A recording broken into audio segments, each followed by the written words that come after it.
ओम गजाननं भूतगणादिसेवितं कपितजम्बूफलचारुभक्षणं उमासुतं शोकविनाशकारणं नमामि विघ्नेश्वरपादपङ्कजं शिवानन्दं शिवरूपं गुरुसाक्षात् शिवस्वयं संसारशोकहर्तिं ध्याता शिवानन्दरूपं ब्रह्मविद्याप्रदायकं साकरे वंशप्रवर्तितं जीवशिवाय भवती ज्ञानेन तत्पदं बोधितं। जय मंगलम जय नमः पार्वतीपते शिव हर हर महादेव। वंदे श्रीमद्रामं सद्गुरो मती शांती सीतया श्लेष्ठं कामादिराक्षसारी भवजलध तत्वबोध सेतुकरं। ओम तत्सत्प्रभ्रमणे नमः। सद्गुरू सिद्धारूढ स्वामींच्या चरणी वंदन करून श्रोत्रिय ब्रह्मनिष्ठ सद्गुरू शिवानंद स्वामी परभणीकर माझ्या हृदयामध्ये स्थापित करून सद्गुरू पंडित पितांबरजींना वंदन करून जगद्गुरू शंकराचार्यांना वंदन करून जगद्गुरू पंचाचार्यांना वंदन करून त्रिकालवंदनीय गुरुमाऊली लिंगायक्य गुरु महालिंगेश्वर शिवाचार्य महाराज यांच्याही चरणी अनंत कोटी प्रणिपात करून तसेच श्रोत्रिय ब्रह्मनिष्ठ सद्गुरू महादेव कुंभारप्पाजी यांच्याही चरणी शिरसाष्टांग प्रणिपात करून पंचीकरण ग्रंथामध्ये प्रवेश होऊया। पंचीकरण ग्रंथाचं पान नंबर 218 काढा। आपण कालच्या भागामध्ये समाधीचे प्रकार बघितलेले आहेत। सविकल्प समाधी, निर्विकल्प समाधी आणि सविकल्प समाधीचे पुन्हा 2 प्रकार, दृश्यानुविद समाधी आणि शब्दानुविद सविकल्प समाधी, हे आपण बघून आलो। त्यानंतर निर्विकल्प समाधीचे वर्णनही आपण काल बघितलं। आता पुढे उत्तम अधिकाऱ्यास आत्म्याचा साक्षात्कार होण्यासाठी श्रवण मननादी जी मुख्य साधने यज्ञवल्क मुनींनी मैत्रेयी नावाच्या आपल्या बायकोला उपदेश करून सांगितली आहेत, त्या साधना संबंधाने गुरु सांगतात। मैत्रेय नावाचे ऋषी होते। मैत्रेय नावाची त्यांची यज्ञवल्क्य ऋषीची पत्नी होती। यज्ञवल्क्य नावाचे ऋषी होते आणि ह्या ऋषींना 2 बायका होत्या। उत्तम अधिकारी असणाऱ्या आणि ज्यांना आत्म्याचा साक्षात्कार झालेला होता असे यज्ञवल्क मुनींनी आपल्या मैत्रेयी नावाच्या बायकोला उपदेश केलेला आहे, आत्मज्ञानाचा उपदेश केलेला आहे। मैत्रेयी आणि कात्यायनी अशा 2 पत्न्या होत्या यज्ञवल्क्य ऋषींना। यज्ञवल्क्य ऋषी बरेच दिवस प्रपंचामध्ये राहिले आणि काही दिवसानंतर त्यांनी आपल्या दोन्हीही बायकांना सांगितलं, आता मी अरण्यामध्ये जाणार आहे। जी प्रॉपर्टी माझी आहे, जी माझ्याकडे जे काय आहे ते दोघींना अर्ध वाटून देऊन मी माझ्या स्वहितासाठी, माझ्या आत्महितासाठी, ही अहंते ममतेपासून दूर जाण्यासाठी आणि माझं स्वहित करून घेण्यासाठी मी तुमच्याजवळ राहणार नाही, तर मी अरण्यात जाणार आहे। असं म्हटल्यानंतर जी कात्यायनी होती तिनं काहीच म्हणलेली नाही, पण मैत्रेयी नावाची जी त्यांची पत्नी होती ती म्हणू लागली, यज्ञवल्क्य मुनीला म्हणू लागलेली आहे, एवढं आपल्या तुमच्या प्रपंचामध्ये सगळं सुख आहे, सगळं समाधान आहे, धन संपत्ता कशाचीच तुम्हाला कमतरता नाही, तरीसुद्धा एवढं सोडून तुम्हाला अरण्यात का जावं वाटतं? तर एवढं सोडून तुम्हाला अरण्यात जावं वाटतं ह्याचा अर्थ असा होतो की इथल्यापेक्षाही तिथं काहीतरी जास्त सुख असायला पाहिजे. इथलं सगळं सोडून तुम्हाला तिकडं जायची इच्छा झाली म्हणजे तिथं इथल्यापेक्षाही काही ना काही जास्तीचं सुख, समाधान, काहीतरी विशेष असलं पाहिजे. तेव्हाच तुम्हाला अरण्यात जाण्याची तुम्ही निर्णय घेतलेला आहे. तुम्हाला इच्छा झाली आणि तुम्ही निर्णय घेतला. यज्ञवल्क्य मुनींनी सांगितलं, मला आत्मज्ञान करून घ्यायचं आहे. तेव्हा मैत्रेयी म्हणू लागली, मलाही इथं राहायचं नाही, मलाही तुमच्याबरोबर यायचं आहे आणि मलाही आत्मज्ञान सांगा. आत्मज्ञान म्हणजे काय ते मलाही सांगा. असं जेव्हा मैत्रेयीनं यज्ञवल्क्य मुनींना म्हणजे आपल्या पतीला सांगितलं, मला इथं धन संपत्ता इथली मलाही नको, आणि कात्यायनीनं सगळं धन घेतलं, तिथंच राहिली. मैत्रेयी मात्र पतीबरोबर आत्मज्ञानाचा लाभ करून घेण्यासाठी गेलेली आहे. तेव्हा यज्ञवल्क्य मुनींनी तिला आत्मज्ञानाचा उपदेश केला. काय उपदेश केला तो पुढे सांगितलेला आहे. असं सांगू लागलेले आहेत. आपल्या बायकोला उपदेश करून सांगितली आहेत. त्या साधना संबंधाने गुरु सांगतात. यज्ञवल्क्य मुनींनी आपली जी पत्नी मैत्रेयी हिला जी साधनं सांगितले आत्मज्ञान प्राप्तीचे, तेच साधनं पुढे आपल्यालाही सद्गुरू सांगत आहेत. दोहा श्रवण मनन निधी ध्यासन करी, करिये साक्षात्कार, सच्चिदानंद परब्रह्म होम, कहे छे वेद पुकार. टीका प्रथम वेदशास्त्राचे श्रवण करावे. कोण सांगू लागले? ओम नमः शिवाय. कोण कोणाला सांगू लागले हे ज्ञान? बोला नंदा काकी, लक्ष आहे का तुझं? ओम नमः यज्ञवल्क्य ऋषी त्यांच्या मैत्री नावाच्या बायकोला सांगत आहे. हां, यज्ञवल्क्य मुनी आपली जी मैत्रेयी नावाची पत्नी होती तिला हे ज्ञान सांगत आहेत.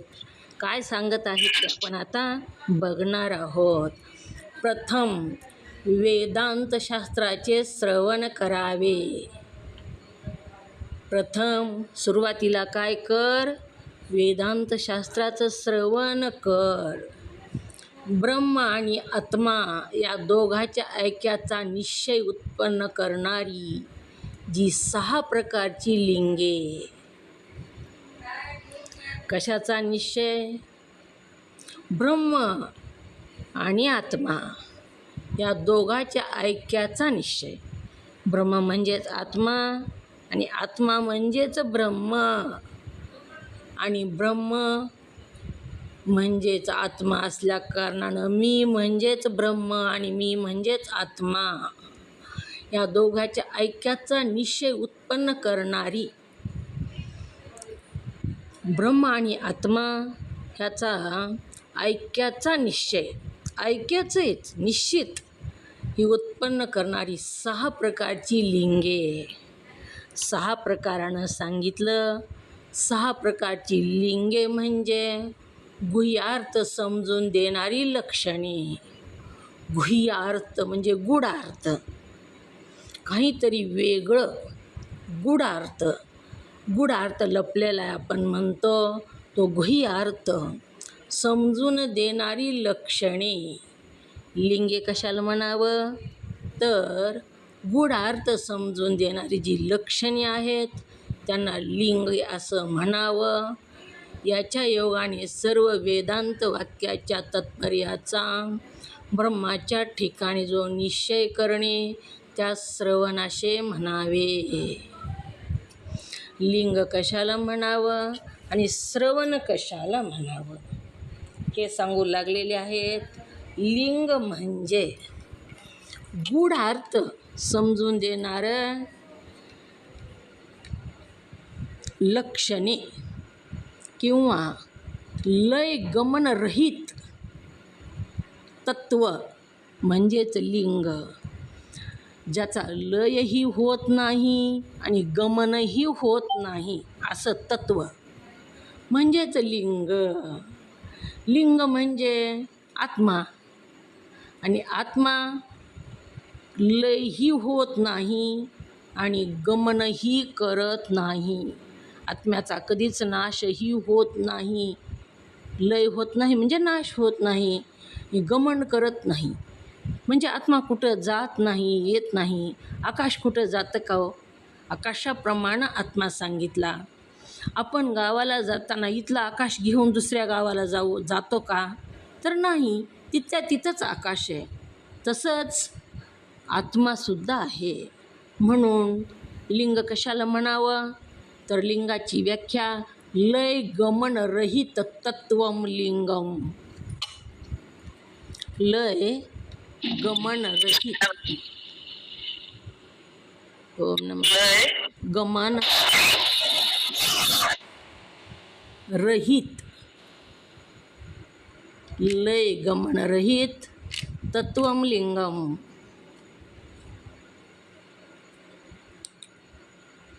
म्हणजे ज्याचा लयही होत नाही आणि गमनही करत नाही.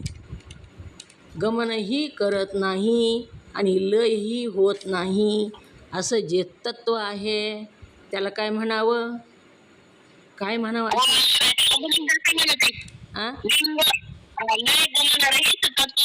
लिंगम.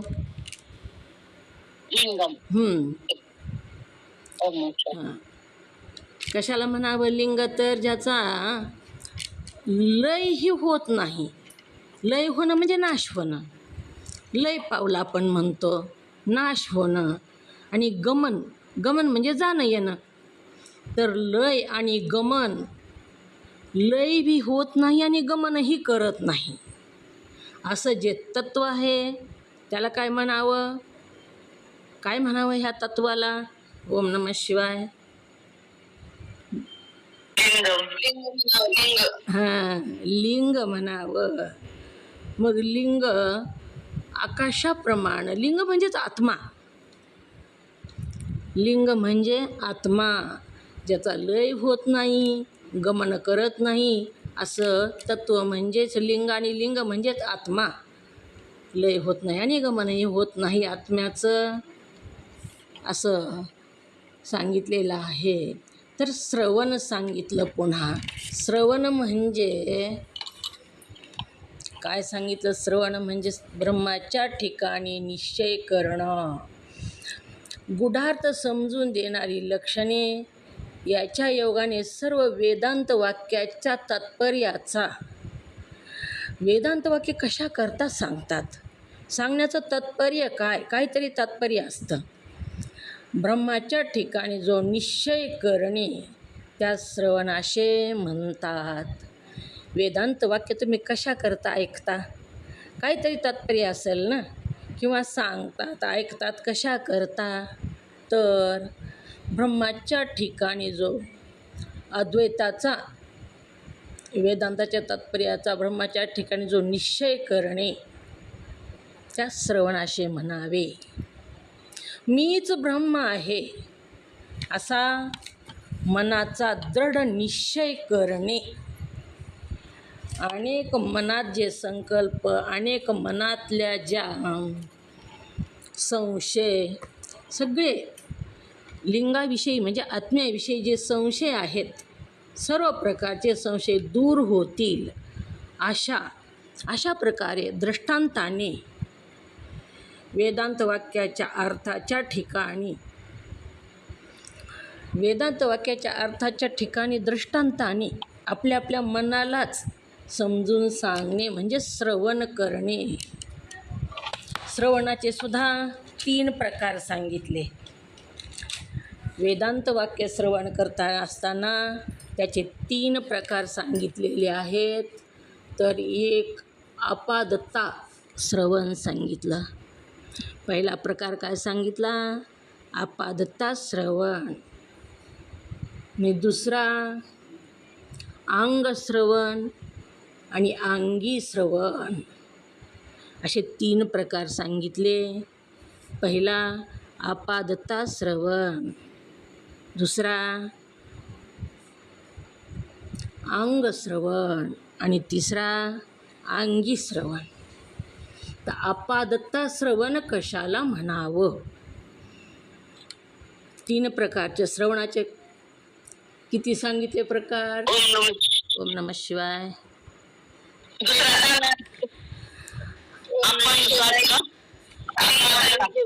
पहिला तिन्ही पण सांगते. पहिला अपादत्ता श्रवण. आवाज यायलाय का? अपादत्ता श्रवण. दुसरा अंगश्रवण, अंगश्रवण आणि तिसरा अंगी श्रवण. अंगश्रवण आणि अंगी श्रवण. काय लिहिलं?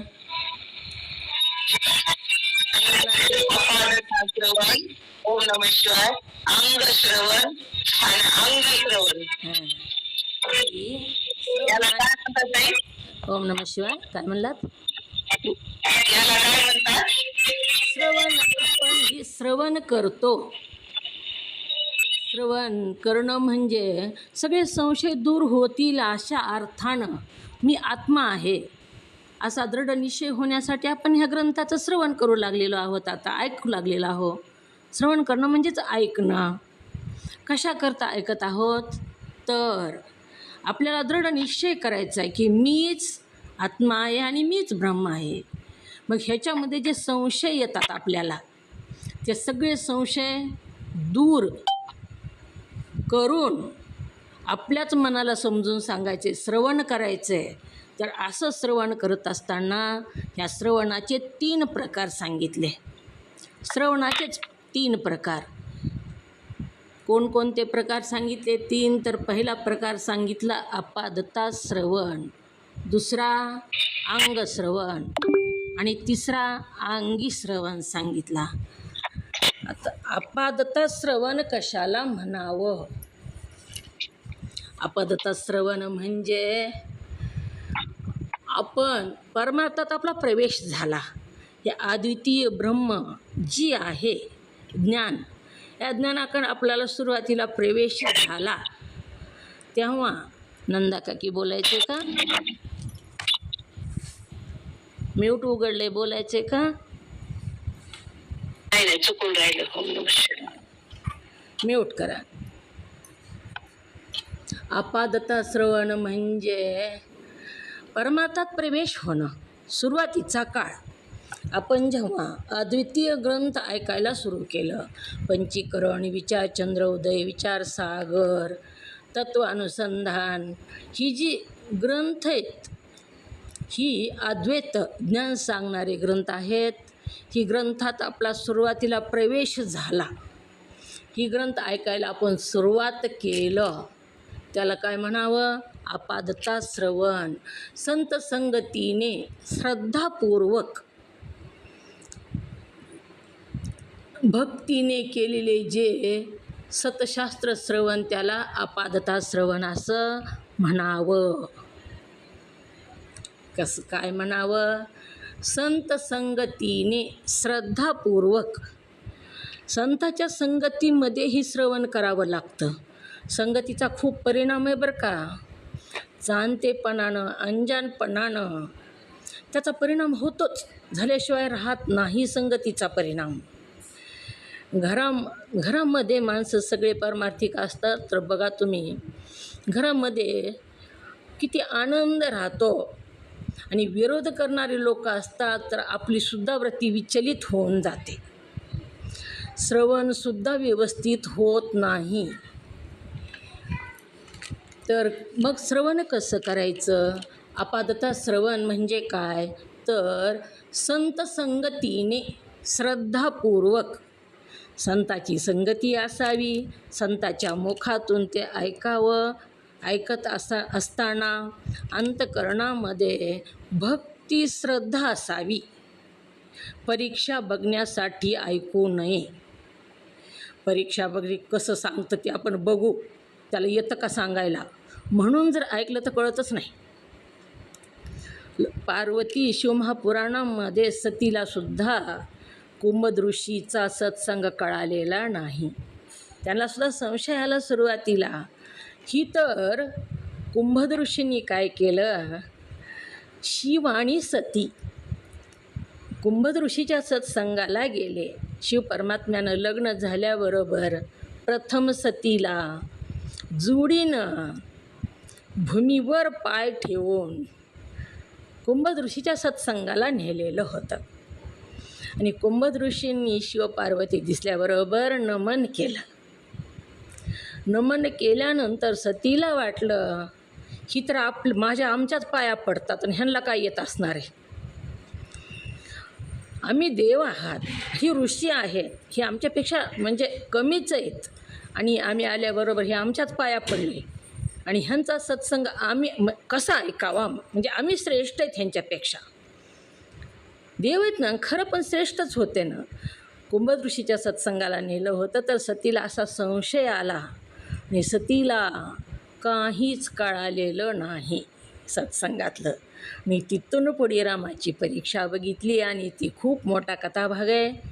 रामाची परीक्षा बघितली आणि पुन्हा सतीला जळण्यासाठी, जाळून घेण्यासाठी तीच वृत्ती कारणीभूत ठरलेली आहे. जेव्हा सत्संग सांगत होते कुंभद ऋषी, सांगू लागले आत्मज्ञान ब्रह्मज्ञान, तेव्हा सतीला वाटू लागलं काय सांगायलेत काय माहिती आहे, मला पहिल्यांदाच इथं आणलं, ह्याच्यापेक्षा जळून मेले असते तर बरं झालं असतं, अशी वृत्ती मनात उत्पन्न झाली. आणि सत्संगामध्ये त्याला तथास्तु मिळालं. सत्संगामध्ये असताना चांगला विचार करावा, वाईट विचार येऊ देऊ नये. सत्संगामध्ये असताना अशी वृत्ती विचार तिच्या मनामध्ये आला आणि तसंच परिणाम झालेला आहे. म्हणून सत्संग करत असताना कोणाबरोबर करावं हे सांगितलं. संत संगतीने आणि श्रद्धापूर्वक. श्रद्धा भक्ती असायला पाहिजे. ऐकत असताना तरच कळतं, नाही तर कळतच नाही का नाही. आणि त्यांच्यापुढे नम्र पण व्हावं लागतं. आता पाणी भरायला गेलो आपण नळावर आणि सोन्याची घागर आहे तुमची आणि नळ कशाचा आहे हो, रस्त्यावरचा नळ आहे, कशाचा आहे, लोखंडाचा आहे. मग लोखंडापेक्षा सोनं श्रेष्ठ आहे, परंतु त्या घागरीला त्या नळापाशी नम्रच व्हावं लागतं तरच भरली जाते. खाली चिकूल आहे, नळाखाली माझी घागर सोन्याची आहे, मी ह्या चिखलात ठेवणार नाही म्हणून नळाच्या डोक्यावर ठेवली तर त्याच्यामध्ये पाणी पडत नाही. म्हणून ज्याच्याकडून ऐकायचं आहे त्याच्यापाशी थोडा तरी नम्रता भाव असायला पाहिजे आणि श्रद्धा पण असायला पाहिजे. म्हणून काय सांगितलं, अपादता श्रवण कशाला म्हणावं तर संत संगतीने श्रद्धापूर्वक. श्रद्धा असायला पाहिजे, संताची संगती असायला पाहिजे, भक्ती असायला पाहिजे. भक्तीने केलेले जे सतशास्त्र श्रवण, सतशास्त्र कशाला म्हणावं. ओम नमः शिवाय.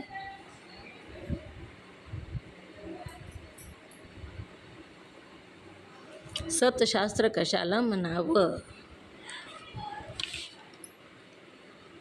जे सत्य वस्तूचं ज्ञान करून दिलं जातं, ज्या शास्त्रामध्ये त्याला सतशास्त्र असं म्हणावं. म्हणून काय करायचे, संत संगतीने श्रद्धापूर्वक भक्तीने केलेली जी सतशास्त्र श्रवण त्यास अपादता श्रवण असे म्हणतात. लिहून घ्यायचं असेल तर अपादता श्रवण कशाला म्हणावं. ओम नमः शिवाय. अपादता श्रवण संत संगतीने श्रद्धापूर्वक भक्तीने केलेले जे, संत संगतीने श्रद्धापूर्वक भक्तीने केलेले जे सतशास्त्र श्रवण, त्यास आपादता श्रवण म्हणतात.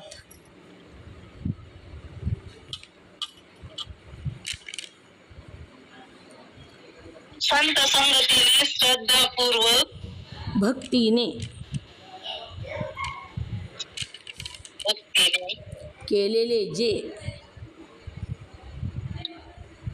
सतशास्त्र श्रवण, त्याला आपादता श्रवण असं म्हणावं.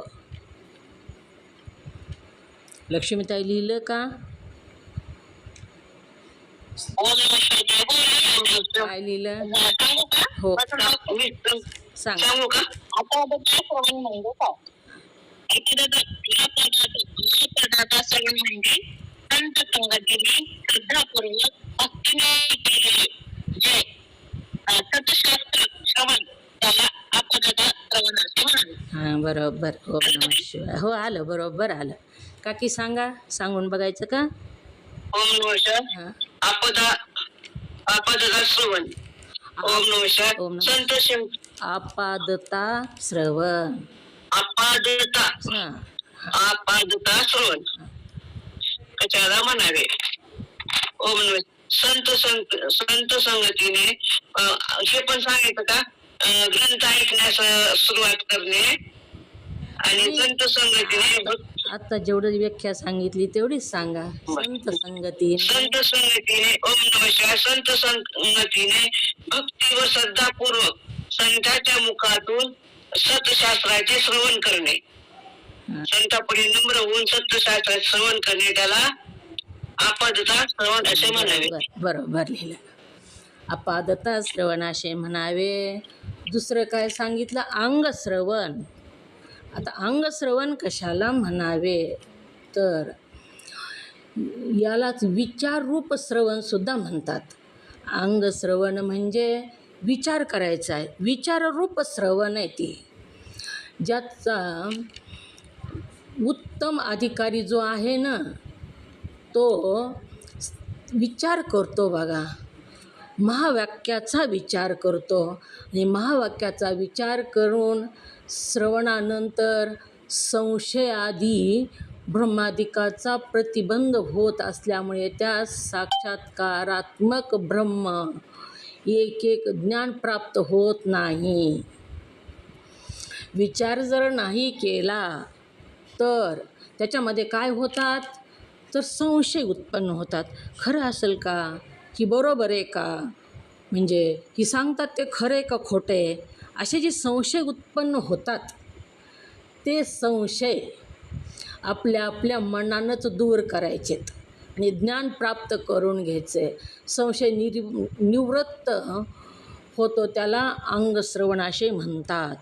आपल्या मनामध्ये जेवढे संशय आले तेवढे संशय आपण ऐकून, एकाचंच ऐकावं असं नाही, संताचं कोणाचंही ऐकावं. कोणतेही संतांनी सांगितलं असलं तरीसुद्धा ते ज्ञानच असतं.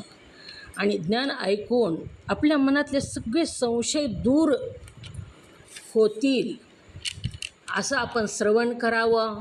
आणि आपल्या मनात कोणते प्रतिबंध जी येतात, संशय प्रतिबंध आपलेच येतात. लोक कोणी त्याला करत नाही. तिथं प्रतिबंधाने आपल्याला ऐकण्यासाठी आपलेच प्रतिबंध येत असतात. आपल्याला संशय येतो, सांगतात हे खरं असेल का, बरोबर आहे का, अशा प्रकारे जी वृत्ती आपल्या मनामध्ये उत्पन्न होतात त्याला संशय असं म्हणतात.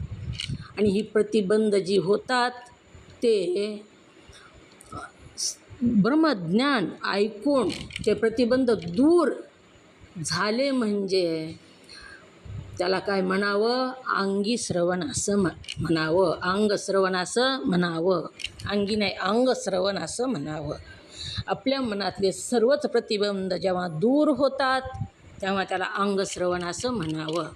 मग प्रतिबंध कशाने दूर होतात तर आधी आपण आपादता श्रवण केलेलं असलं पाहिजे. तेव्हाच अंगश्रवण होतं. अपादता ओम नमः शिवाय अंगश्रवण तर लिहून घेतात ना, सावकाश सांगितलं. लिहून घ्यायचं का? हा. बरं. अंगश्रवण यालाच विचाररूप श्रवण म्हणतात. एवढंच लिहा. विचाररूप श्रवण. अंगश्रवण म्हणजे मनातली मनात विचाररूप श्रवण असं घेऊन घ्या. अंगश्रवण म्हणजे विचाररूप श्रवण.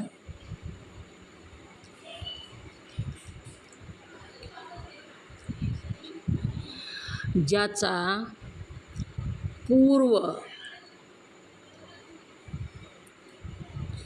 उत्तम अधिकारी सिद्ध नसेल तर, जो उत्तम अधिकारी नसेल तर त्यास महावाक्य श्रवणानंतरही संशयादी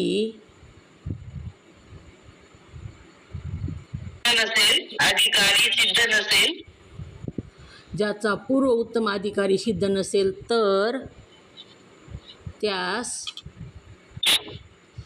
महावाक्य श्रवणानंतरही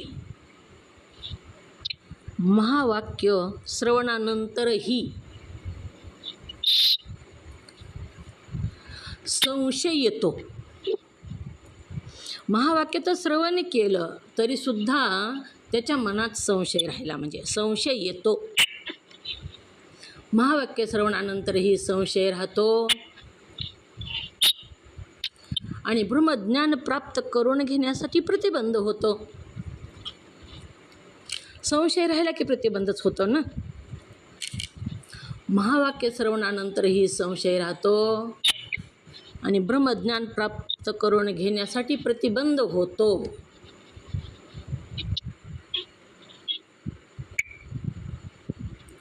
आणि म्हणूनच त्याला ब्रह्माचं ज्ञान होत नाही, साक्षात्कार होत नाही. म्हणूनच त्याला ब्रह्मज्ञान होत नाही. संशय येतो. आणि काय पहिल्यापासून काय लिहिलं सांगा, म्हणजे पुढचं सांगते. महावाक्य श्रवणानंतर संशय येतो. हां, पुढलं महावाक्य श्रवणानंतर संशय राहतो आणि तीच संशय ब्रह्मज्ञानाला प्रतिबंध करतो. ब्रह्मज्ञान प्राप्त करून घेण्यासाठी संशयच प्रतिबंध करतो. ओम नमः शिवाय. एक मिनिट बघा, असं लिहिलंय हो, की म्हणजे ज्याची पूर्वोत्तम अधिकारी नसेल तर अधिकारी सिद्ध नसेल त्यास वाक्यशास्त्र नंतरही संशय येतो व ब्रह्मज्ञान प्राप्त करून घेण्यास प्रतिबंध होतो त्याला. म्हणूनच त्याला ब्रह्मज्ञान प्राप्त होत नाही. हां, बरोबर लिहिलं. संशय त्याचा निवृत्तच होत नाही, म्हणूनच त्याला ब्रह्मज्ञान प्राप्त होत नाही. म्हणून संशय निवृत्त होतो त्याला अंगश्रवण म्हणतात. पुढे लिहायचं का? हो पुढे लिहायचं हो, का? संशय निवृत्त होतो. संशय निवृत्त झाला म्हणजेच अंगश्रवण झालं. संशय निवृत्त झाला की अंगश्रवण झालं. आता आपण काय लिहिलं नाही, ब्रह्मज्ञान प्राप्त होत नाही, मग पुढे लगेच लिहायचं का संशय निवृत्त झालं की ब्रह्मज्ञानातून?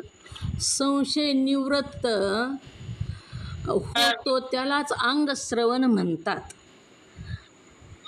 संशय निवृत्त झाला की अंगश्रवण झालं. आपल्या सगळे मनातले संशय गेले की अंगश्रवण झालं. हे जे उत्तम अधिकारी नसतो,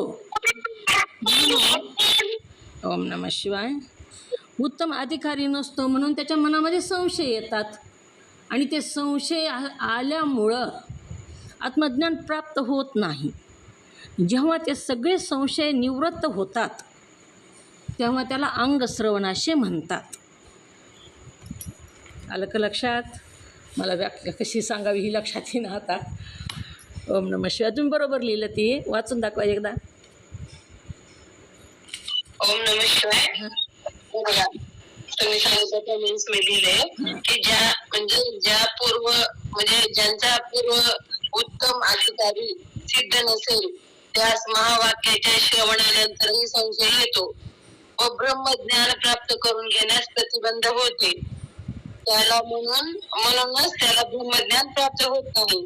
संशय निवृत्ती होते त्याला चांगले श्रवण म्हणावं. हां, संशय निवृत्त झाला की अंगी श्रवण.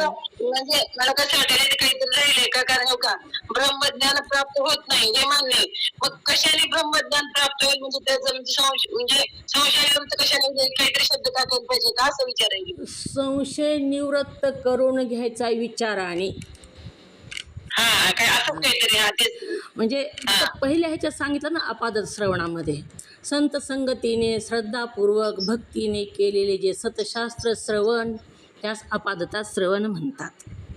ते लिहिलं ताई. आता इथं आपण कसं ब्रह्मज्ञान प्राप्त होत नाही, मग पुढं काहीतरी केल्यावर ते संशय निवृत्त होईल ना, विचार केला किंवा श्रद्धा ठेवली किंवा श्रवणानंच होतो ना.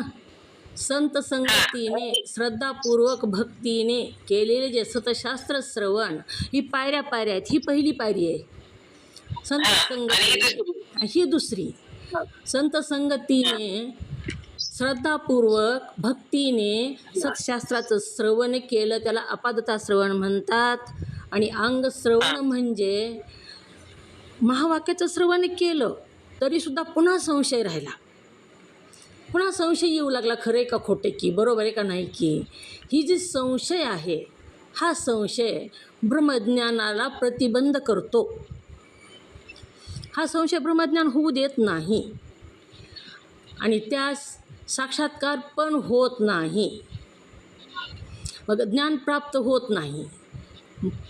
आणि जेव्हा ही सगळे संशय दूर होतात आणि संशय दूर होऊन झालं की आपल्याला अंग श्रवण झालं. सगळे संशय दूर झाले की अंग श्रवण झालं. पहिलं श्रवण. हां बोला. संशय कशाने दूर होतात? संशय ज्ञानाने, श्रवणाने, विचाराने. विचार करायचा आहे. विचार असा सांगितलेला आहे की सर्व संशय दूर होतील अशा दृष्टांताने वेदाच्या वाक्याचा अर्थाच्या ठिकाणी आधी सांगितलं श्रवण. इथं जी वरी सांगितलं ग्रंथामध्ये श्रवण, तिथंच सांगितलं बघा विचाराने म्हणून. विचाराने श्रवण करावं. आपल्या मनाला सगळे संशय दूर होतील असे दृष्टांताने मनाला समजून घ्यावं, श्रवण करावं. आलं का लक्षात? तुमच्या लक्षात येईल असं लिहून घ्या, तुम्हाला कळावं. विचार करायचा आहे, श्रवण करायचं आहे आणि विचार करायचा आहे. श्रवण करून विचार करून आपल्या संशय घ्यायचे. हां बोला. हां, विचार खूप श्रवण त्याचा पूर्व उत्तम अधिकारी सिद्ध नसेल तर त्यास महावाक्य श्रवणानंतर ही संशय येतो आणि ब्रह्मज्ञान प्राप्त करून घेण्यासाठी प्रतिबंध होतो. म्हणूनच त्याला ब्रह्मज्ञान होत नाही. त्याला संशय म्हणजे सगळे ब्रह्मज्ञानाने निवृत्त होतात. त्याला अंग श्रवणाचे म्हणतात. बरोबर लिहिलं. ओम नमः शिवाय. मी वाचून दाखवू का? हो. ओम नमः शिवाय. अंग श्रवण ज्याचा पूर्व उत्तम अधिकारी सिद्ध नसेल तर त्यास महावाक्य श्रवणानंतरही संशय येत राहतो आणि ब्रह्मज्ञान प्राप्त करून घेण्यासाठी प्रतिबंध होतो. म्हणून त्याला ब्रह्मज्ञान प्राप्त होत नाही. संशय निवृत्त होण्यासाठी श्रवण मनन करावे आणि ब्रह्मज्ञान ऐकावे. श्रवण मनन करून जेव्हा कोणताच संशय आपल्या मनात राहत नाही त्याला काय म्हणावं? अंगश्रवण. श्रवण मनन केल्यानंतर सुद्धा करून कोणता संशय मनात नाही ही अवस्था म्हणजे अंगश्रवण. संशयविरहित अवस्था म्हणजेच अंगश्रवण एका शब्दात सांगायचं म्हणलं तर. आधी अपादता श्रवण म्हणजे संत संगतीनं श्रद्धापूर्वक भक्तीनं सतशास्त्राचं श्रवण करायचं आहे. आणि पुन्हा श्रवण केल्यानंतर पुढची पायरी जी आहे ती उत्तम अधिकारी नाही. उत्तम अधिकारी जर असेल तर त्याला संशयच येत नाही, पण उत्तम अधिकारी जर नसेल तर संशय येतो. आणि हे सगळे का म्हणलं मला फोन आलता एक श्रवण मनन करून काय म्हणले? ओम नमः शिवाय का श्रवण मनन केल्यानंतर कोणताच संशय राहत नाही. आणि अशी अवस्था म्हणजेच अंगश्रवण. कोणता संशय नाही ही अवस्था म्हणजे अंगश्रवण. आलं का लक्षात? ओम नमः शिवाय. अपादता श्रवण, अंगश्रवण आणि आता अंगी श्रवण. ज्योतिताई आलं का लक्षात? काय संशय मनामध्ये, संशय मनात राहायला नाही पाहिजे. विचारा. मला कॉल आलता म्हणून मी विचारलं की ताई काय सांगितलं. मी फोनवर बोलले ना 2 मिनिटं. म्हणजे ते शेवटचं वाक्य माझ्या पण तेवढंच कानावर पडलं की श्रवण म्हणून करून, म्हणून ते डबल विचारलं. बाकी काही संशय नाही. लक्षात आलं का ही अंगश्रवण? हो. हा म्हणजे श्रवण मनन करून संशय राहत नाही. म्हणजे त्याला चांगली श्रवण म्हणायचं. म्हणजे श्रवण मनन केल्यानंतर आपला संशय निघून जातो ना. हां बरोबर आलं लक्षात. त्याला चांगली श्रवण म्हणायचं. हां अंगश्रवण, अंगी नाही ताई, अंगश्रवण. श्रवण ताई काही आमची आता तिसरा अंगी श्रवण. अंगी श्रवण म्हणजे मोक्षप्राप्ती. अंगी श्रवण म्हणजे मोक्षप्राप्ती. आपला वेळ झालेला आहे, थोडी घाई आहे आज मला. झालेली सेवा सद्गुरूंच्या चरणी समर्पित, तुम्हा सर्व मुमुक्षु साधकांच्या चरणी समर्पित करून सेवेला पूर्णविराम. जे मुखातून योग्य शब्द बाहेर पडले ते सद्गुरुनाथाचे, जे अयोग्य शब्द बाहेर पडले ते वाणीचा दोष. तुम्हा सर्व साधकांच्या चरणी विनम्र अभिवादन करून सद्गुरूंच्या चरणी झालेली सेवा समर्पित करून सेवेला पूर्णविराम. ओम नमः शिवाय.